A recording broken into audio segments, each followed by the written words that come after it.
창세기 39장. 요셉이 이집트로 끌려갔습니다. 보디발이라는 이집트 사람이 있었는데 그 사람은 파라오의 신하였습니다.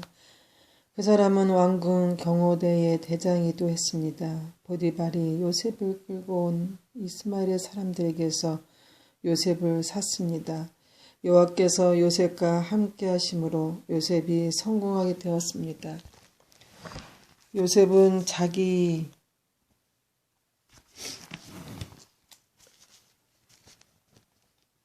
주인인 이집트 사람 보디발의 집에서 살았습니다. 보디발은 여호와께서 요셉과 함께 계시다는 것을 알았습니다. 보디발은 여호와께서 요셉이 하는 일마다 성공하게 해주신다는 것을 알았습니다. 그래서 보디발은 요셉을 매우 좋아했습니다. 보디발은 요셉을 마음 놓고 믿을 수 있는 부하로 삼았습니다. 그는 요셉에게 집안일과 자기가 가진 모든 것을 맡겼습니다.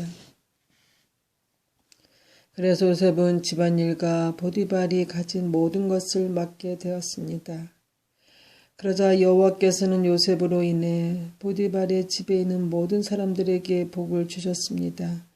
그리고 여호와께서는 보디발이 가진 모든 것, 집에 있는 것이나 들에 있는 모든 것에 복을 주셨습니다.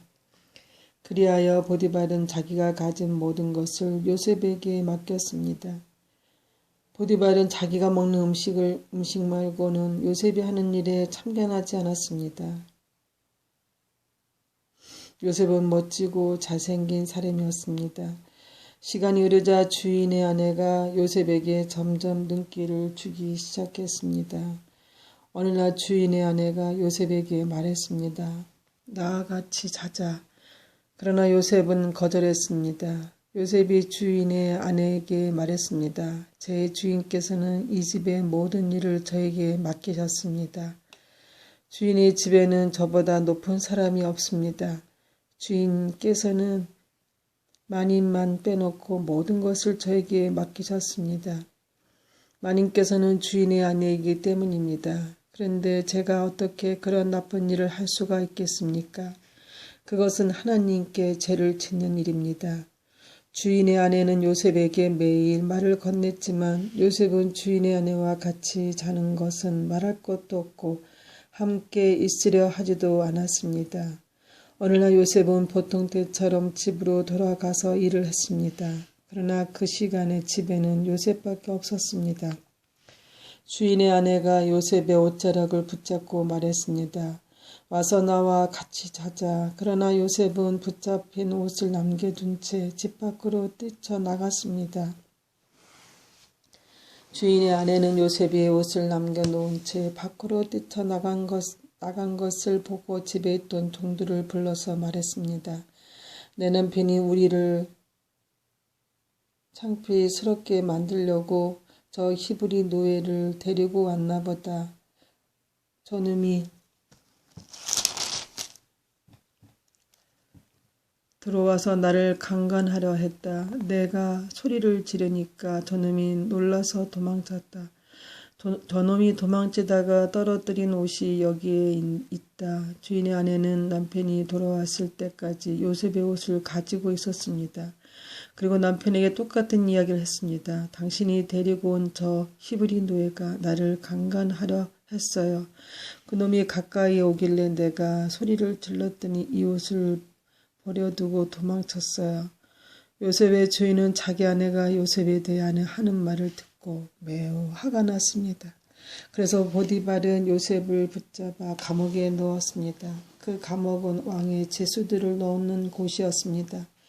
요셉은 감옥에서 살게 되었습니다. 하지만 여호와께서는 요셉과 함께 계셨으며 요셉에게 한결같은 사랑을 베푸셨습니다. 그래서 요셉은 간수장의 마음에 들게 하셨습니다.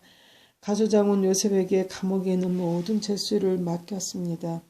요셉은 감옥에서 이루어지는 모든 일을 맡았습니다. 간수장은 요셉이 하는 일에 조금도 간섭하지 않았습니다. 그것은 여호와께서 요셉과 함께 계셨기 때문이었습니다. 여호와께서는 요셉이 무슨 일을 하든 성공하게 만드셨습니다. 창세기 40장. 이 일이 있은 뒤에 이집트의 왕 신하 가운데 두 사람이 이집트 왕으로 미음을 샀습니다. 그들은 왕에게 포도주를 바치던 신하와 빵을 바치던 신하였습니다. 파라오는 포도주를 바치던 신하와 빵을 바치던 신하에게 화를 냈습니다. 그래서 파라오는 그들을 경호 대대장의 집안에 있는 감옥에 집어넣었습니다. 그것은 바로 요셉이 갇혀있던 감옥이었습니다. 경호대 대장은 요셉에게 두 제수의 시중을 들게 했습니다. 그들은 얼마 동안 감옥에 갇혀 있었습니다. 어느 날 밤에 이집트 왕에게 포도주를 바치던 신하와 빵을 바치던 신하가 모두 꿈을 꾸었습니다. 그런데 꿈의 내용이 저마다 달랐습니다. 이튿날 아침에 요셉이 그들에게 가보니 그들이 걱정을 하고 있었습니다. 요셉이 따라 파라오의 신하들에게 물었습니다. 오늘따라 왜 이렇게 슬퍼 보입니까? 두 사람이 대답했습니다. 우리 두 사람은 지난밤에 꿈을 꾸었는데 그 꿈이 무슨 꿈인지 풀어줄 사람이 아무도 없다네. 요셉이 그들에게 말했습니다. 꿈의 뜻을 풀어줄 분은 하나님 이외에는 없습니다. 저에게 그 꿈 이야기를 해주십시오. 그러자 왕에게 포도주를 바치던 사람이 요셉에게 꿈 이야기를 해주었습니다. 꿈에 어떤 포도나무를 보았다네. 그 나무에는 가지가 셋 있었는데 가지에서 싹이 나고 꽃이 피더니 포도가 열렸다네. 나는 파라오의 잔을 들고 있다가 포도를 짜서 즙을 내어 파라오에게 바쳤다네. 그 이야기를 듣고 요셉이 말했습니다. 그 꿈을 설명해 드리겠습니다. 가지 셋은 3일을 뜻합니다. 앞으로 3일이 지나기 전에 파라오가 당신을 풀어줄 것입니다. 그리고 당신이 전에 하던 일을 다시 맡길 것입니다. 당신은 전에 하던 것처럼 다시 파라오에게 포도주를 바치게 될 것입니다. 풀러나시게 되면 저를 기억해 주십시오. 저에게 은혜를 베풀어 주십시오. 파라오에게 말하자. 제가 이 감옥에서 풀러나도록 해 주십시오.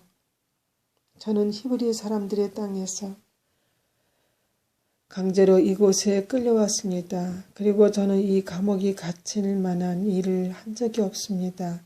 빵에 바치던 사람은 요셉의 꿈 해몽이 좋은 것을 보고 요셉에게 말했습니다. 나도 꿈을 꾸었다네. 내 머리 위에 빵이 담긴 바구니 3개가 있는 꿈을 꾸었다네. 가장 위에 있는 바구니에는 파라오에게 바칠 온갖 빵들이 있었다네. 그런데 새들이 내 머리 위에 있는 바구니 속의 음식을 먹었다네. 요셉이 대답했습니다. 그 꿈을 설명해 드리겠습니다. 새 바구니는 3일을 뜻합니다. 앞으로 3일이 지나기 전에 파라오가 당신의 머리를 베어 버릴 것입니다. 파라오는 당신의 시체를 장대 위에 매달을 것입니다. 그래서 새들이 당신의 시체를 쪼아먹을 것입니다. 그로부터 3일 뒤는 파라오의 생일이었습니다. 그래서 파라오는 모든 신하들을 위해 잔치를 베풀었습니다. 그는 신하들 앞에서 포도주를 바치던 신하와 빵을 바치던 신하를 감옥에서 불러냈습니다. 파라오는 포도주를 바치던 신하에게 옛날에 하던 일을 다시 맡겼습니다. 그래서 그 신하는 다시 파라오의 손에 포도주 잔을 바칠 수 있게 되었습니다. 하지만 빵을 바치던 신하는 장대에 매달았습니다. 모든 일이 요셉이 말한 대로 이루어졌습니다.